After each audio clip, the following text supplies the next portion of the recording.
Assalamualaikum warahmatullahi wabarakatuh. Nama saya Muhammad Arif. Saya di kelompok 11 unit 2 dengan judul makalah analisis pemberian pinjaman.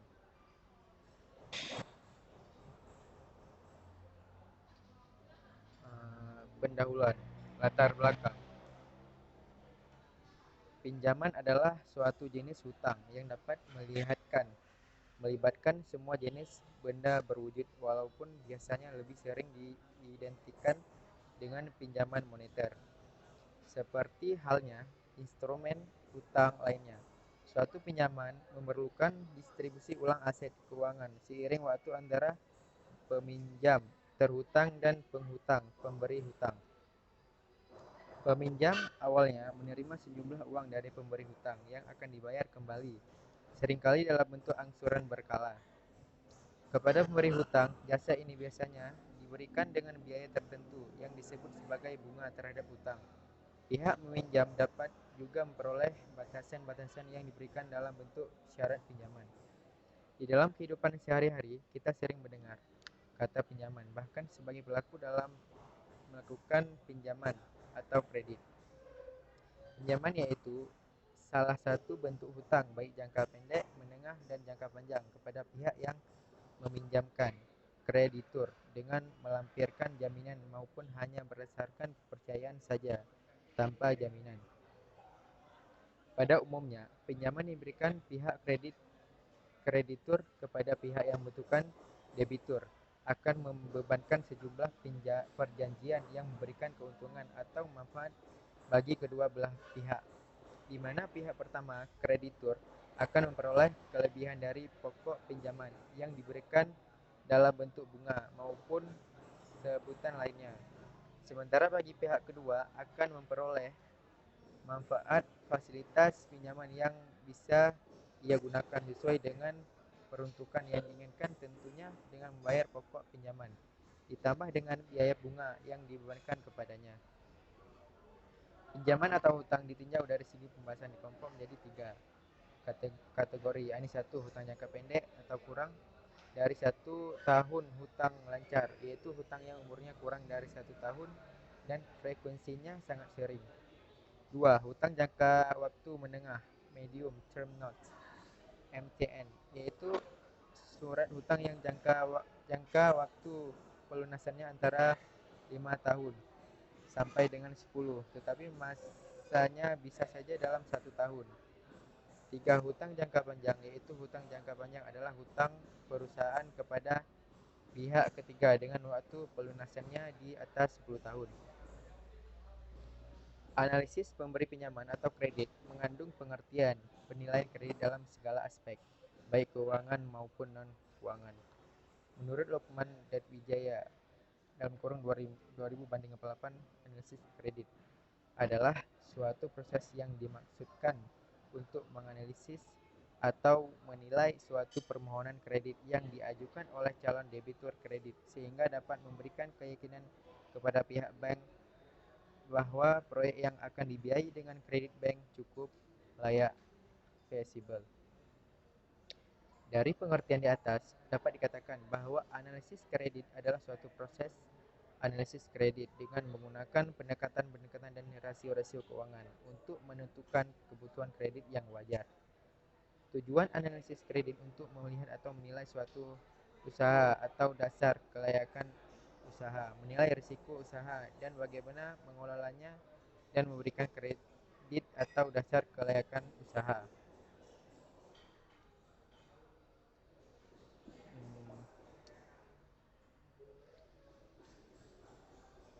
Ketentuan dan risiko keuangan. Pemberian pinjaman meliputi beberapa aspek pada waktu nasabah mendekati bank dan beberapa tahap yang akan dilalui oleh nasabah tersebut, meliputi evaluasi oleh bank, penyusunan perjanjian simpanan pinjaman seperti penentuan tingkat bunga, penentuan beberapa batasan yang bertujuan melindungi kepentingan memberi pinjaman bank, dan monitoring oleh pihak bank.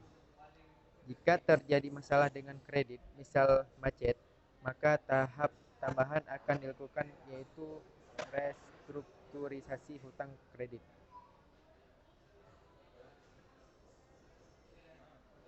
Tahapan dalam proses pinjaman mencakup 3 hal. 1. Persetujuan pinjaman. Monitor 2. Monitor pinjaman. 3. Pelunasan pinjaman.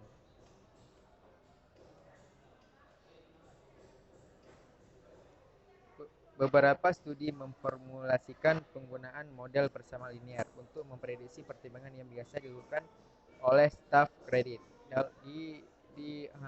dalam analisis kredit. Pertimbangan yang biasa dilakukan oleh analisis kredit adalah sebagai berikut. 1. Lancar, resiko yang normal.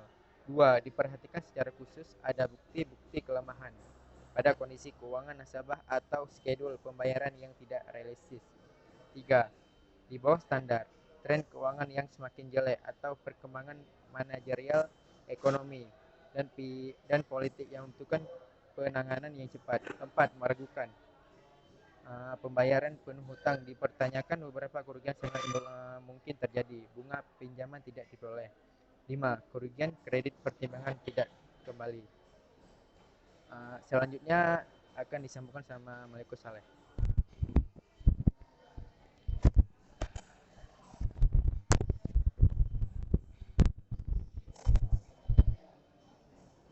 Baiklah, saya akan menyambungkan dari Muhammad Arif. Perkenalkan, nama saya Markus Saleh. Masalah dalam penggunaan model kuantitatif. Penggunaan model kuantitatif semakin penting dalam pengambilan keputusan pemberian pinjaman pada kredit konsumen. Rating yang dihasilkan dari model kuantitatif ini menjadi input kunci dalam pengambilan keputusan. Pada kredit komersial, rating yang dihasilkan dari model kuantitatif digunakan sebagai salah satu input dalam pengambilan keputusan. Penggunaan ini semakin meluas.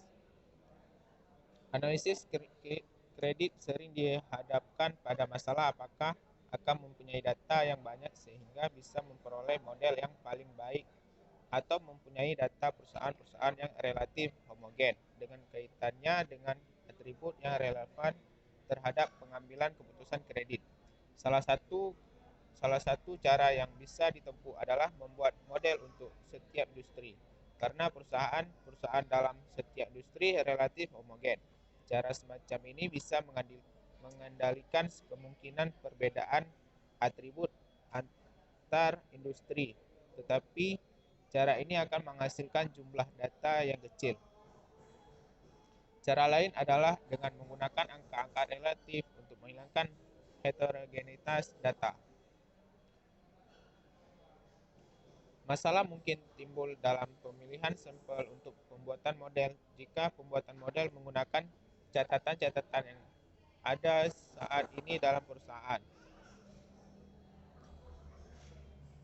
Maka model tersebut barangkali tidak bisa dipakai untuk calon nasabah atau yang baru, karena sampel yang digunakan tersebut telah diseleksi oleh sistem seleksi yang ada saat ini. Sampel tersebut tidak mewakili nasabah yang baru atau calon. Salah satu alternatif yang bisa dilakukan adalah dengan menerima semua permintaan kredit tanpa melakukan seleksi dengan menggunakan sistem seleksi yang ada untuk periode waktu tertentu.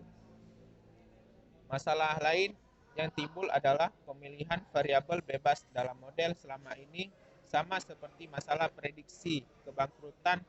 Tidak ada teori yang bisa dipakai untuk mengarahkan penelitian evaluasi kredit atau menguji secara empiris teori-teori tersebut.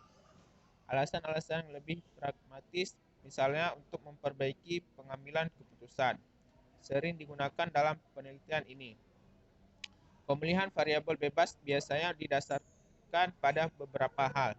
Yang pertama, pengalaman perusahaan pada masa lalu. Yang kedua, penelitian terdahulu.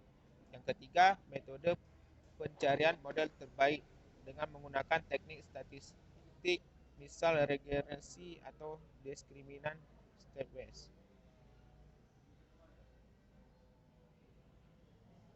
Kesimpulan, sumber-sumber yang bisa dimanfaatkan dalam analisis kredit antara lain. Yang pertama, informasi dari nasabah itu sendiri. Yang kedua, informasi dari file di bank.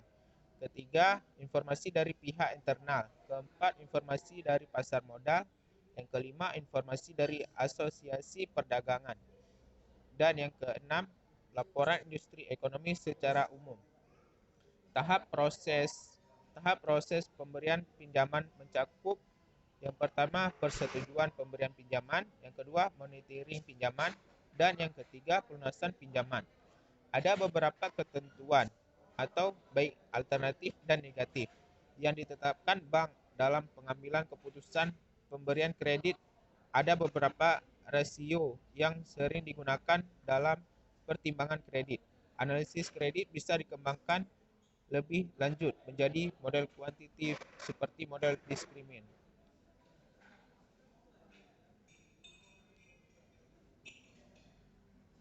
Dalam menggunakan model kuantitatif ada beberapa masalah yang perlu diperhatikan.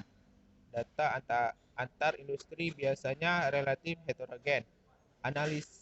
Analisis bisa membuat data ini lebih homogen dengan membuat angka-angka relatif. Masalah lain adalah dalam pemilihan sampel. Kalau sampel dipilih dari file perusahaan saat ini, barangkali sampel tersebut tidak representatif karena sampel tersebut hanya mewakili populasi yang telah terseleksi oleh sistem yang ada saat ini di perusahaan. Baiklah, saya akan mengajukan pertanyaan. Yang pertama, jelaskan beberapa tujuan analisis pemberi pinjaman. Yang kedua, apa pertimbangan utama perusahaan untuk memperoleh pinjaman? Dan yang ketiga, apa yang harus diperhatikan dalam analisis pemberian pinjaman? Sekian dari saya. Wassalamualaikum warahmatullahi wabarakatuh.